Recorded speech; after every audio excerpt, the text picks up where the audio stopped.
It is that time of year again, the winners and the losers of the 2017 NBA free agency. This is a yearly video I want to make on the channel. Now, I've already made one about the NBA draft. I talked about the winners and the losers for the NBA draft. So if you want to watch that, you can go on my channel. I have it up there. And that video did really well. So hopefully this video can also do quite well. But I think we can all agree that this 2017 free agency was pretty insane. There was a lot of things that a lot of us didn't think would happen, and to be fair, free agency is still going on right now. There are players in free agency like Derrick Rose that can be signed, and yeah, I mean, it's pretty crazy. The whole free agency was crazy. Even the draft was crazy. I mean, Chris Paul, Houston, Paul George, Thunder, what?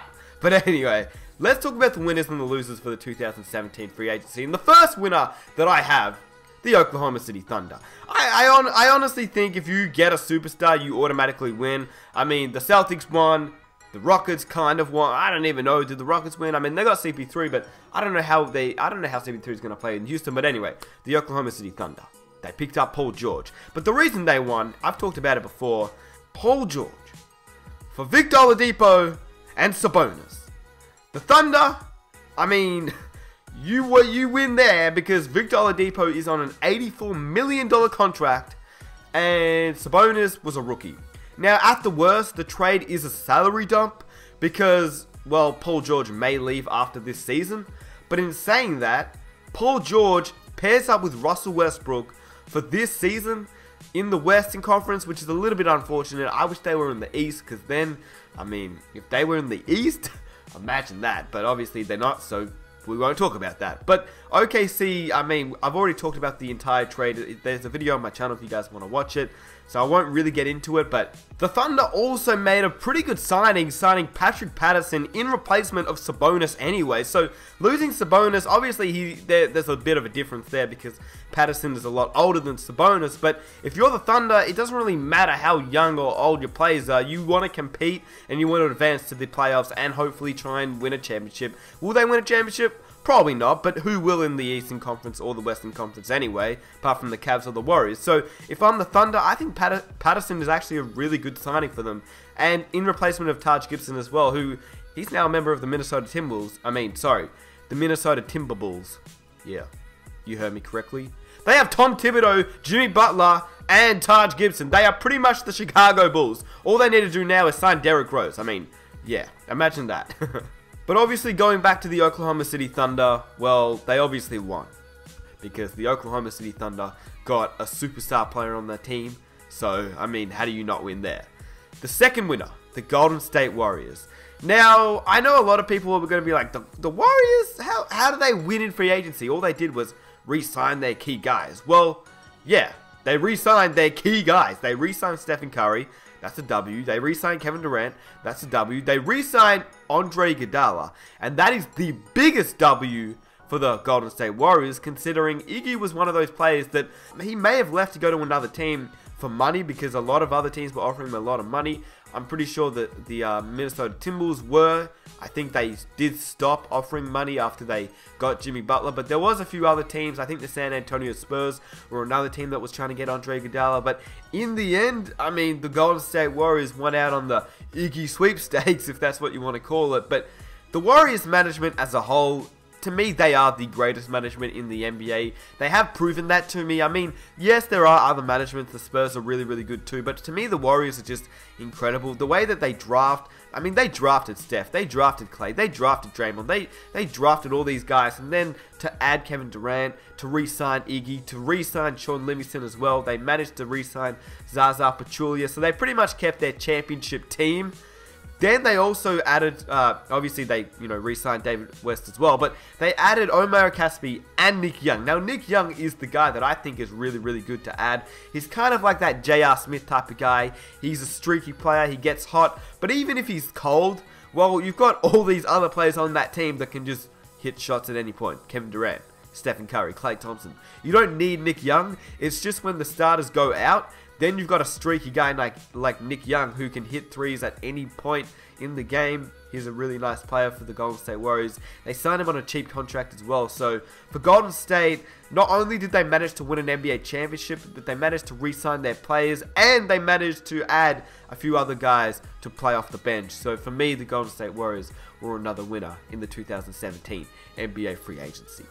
The next winner that I have on this list are the Boston Celtics. Now, the Celtics are interesting because, well, if any team in the NBA signs an all-star level player like Gordon Hayward, they automatically get a W in a free agency period. I mean, let's be honest here. Signing an all-star player for nothing, apart from money, obviously, that increases your chance of winning a championship. But not only that, the reason why the Celtics, for me, took a massive W in this year's free agency is because imagine if they didn't sign Gordon Hayward. There would be a massive issue in Boston, considering they missed out on Kevin Durant, and imagine if they also missed out on Gordon Hayward a year later. I mean, technically, they are winning because of their draft picks, and Jaylen Brown looks like a promising player. Jason Tatum looks really, really promising in the Summer League as well. But Gordon Hayward, he's an all-star. He's an amazing player, and the Boston Celtics, obviously, they win in this situation. But yeah, the reason I think that the Celtics won is because if they didn't sign Gordon Hayward, they'd be going into the next season with exactly the same roster. And I just don't think they'd be able to compete with the Cavaliers again. In saying that, now that they have Gordon Hayward, this puts them in a really, really good position to even trade for another star player. And that puts them in a promising position to actually compete with the Cavaliers and advance to the NBA Finals. Because now that they have their star player in Gordon Hayward, or all-star player in Gordon Hayward, they can go after future star players, and that really, really boosts their chances of making it to the NBA Finals. Now this next team, the last winner that I have are the Minnesota Timberwolves. This Minnesota Timberwolves team, I've already talked about them before, but to add Jimmy Butler, trade for him, not only trade for Jimmy Butler, but trade away a pretty big contract in Ricky Rubio, who hasn't really shown much since he got drafted for the Minnesota Timberwolves. I mean, all he's really shown is the boy can pass the rock. He's a great facilitator, but he can't shoot, and that's his main downfall. And to be honest, the whole Minnesota Timberwolves team can't really shoot, but they're going to be really, really interesting going into next season. Jimmy Butler, Andrew Wiggins, Karl-Anthony Towns, they're the big three, but they also added Jeff Teague. Now, Jeff Teague, he's not the best facilitator like Ricky Rubio, but he's just an all-around point guard. I'm actually not sure how he fits on this team, but I guess we'll go into next season seeing how he fits in. And to me, the Minnesota Timberwolves, they won in this year's free agency as well. Let's get on to the losers. The first loser that I have are the Cleveland Cavaliers, because this Cleveland Cavaliers team, well, they're going into next season with the only addition of signing Jeff Green. Now, to be honest, Jeff Green, he seems like a decent guy for the Cleveland Cavaliers. Just a guy that can come off the bench, do a little bit of things here and there. They signed him on a really, really good contract. I think it was the veterans minimum deal, so that's a good thing for Cleveland, but they took an L because they're going to next season with pretty much the exact same roster that they lost to in the NBA Finals in 5 games, so that doesn't help. Also, they are, well, their opposition team that was beat them in the NBA Finals, the Golden State Warriors, they improved on their roster, which Cleveland didn't do that. Not only that, they haven't got an addition like Melo, who they tried to get, Paul George, who they tried to get, Jimmy Butler, who they tried to get, so that's a disappointment right there. One of those guys they really needed to compete up against the Warriors, which obviously didn't happen. Not only that, they don't know if LeBron is going to re-sign going into next season. They lost David Griffin, the GM, so what is going on in Cleveland? I don't know. They took an L in my opinion.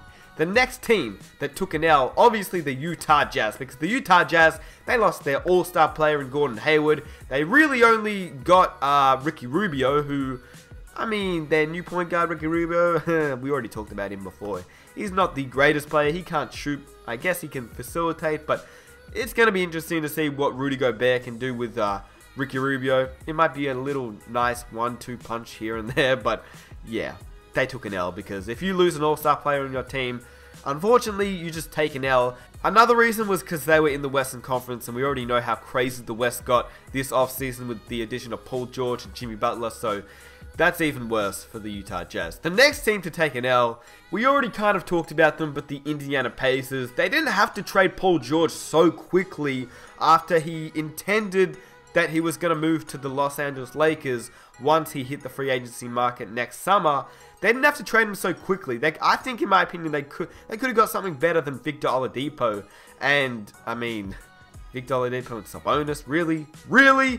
But, they just didn't have a great free agency, to be honest. They lost Paul George, they lost Jeff Teague, most likely CJ Miles, and they do replace him with Oladipo, but Oladipo, he gets paid a lot of money for a guy that, well, we don't really know what he will be in the NBA. They also got Sabonis, who's just a decent rookie. He's nothing crazy. They did add Darren Collison, but yeah, I just don't think they are that good. And what's even more crazy is that Victor Oladipo, Sabonis, and Darren Collison will cost them more money in the 2017-18 season than Paul George, Jeff Teague, and CJ Miles did in the 2016-17 season. So that's not great. Not only that, they didn't even get a pick for Paul George, so I think they took a massive L in this year's free agency. The last team that I have taking an L are the Atlanta Hawks. Now, the reason Atlanta is because, well, they traded Dwight Howard away, and Dwight Howard, I mean, the trade wasn't good, it wasn't bad, it was just a trade to get rid of Dwight Howard, which is pretty sad because Dwight Howard was so happy to be back in Atlanta, his hometown, and then he ends up getting traded, so I feel bad for Dwight Howard. But anyway, not only that, they ended up losing Dwight Howard, their center, they ended up losing their power forward in Paul Millsap. I mean, it's pretty much Dennis Schroeder by himself at this point. They also lost their young shooting guard who seemed to actually play pretty well in Atlanta, and Tim Hardaway Jr., who ends up back on the Knicks, which is pretty crazy, earning more money than his father ever did in the NBA, so that's even more insane. But yeah, the Atlanta Hawks, they just lost a lot of their roster, and I think they're going into rebuilding mode. So if you're an Atlanta fan, stay strong. I'm with your buddies, I'm with the Miami Heat, so we didn't get anyone in this year's free agency, but we retained a lot of our guys, Dion Waiters, James Johnson, and actually, no, we took an L, man. We signed Kelly Olynyk. Oh, my God. I didn't want that guy. Anyway, I'll catch you guys in my next video. Let me know what you think about this year's NBA free agency. What are your winners and who are your losers? And I'll catch you guys in my next video. Subscribe if you're new. If you enjoy this video and you want more NBA videos, I'm coming out with a pretty crazy Michael Jordan story and a Kyrie Irving story. So, yeah, if you guys want to wait for those, leave a like, subscribe if you're new, and I'll catch you guys in my next video. I'm out. Peace.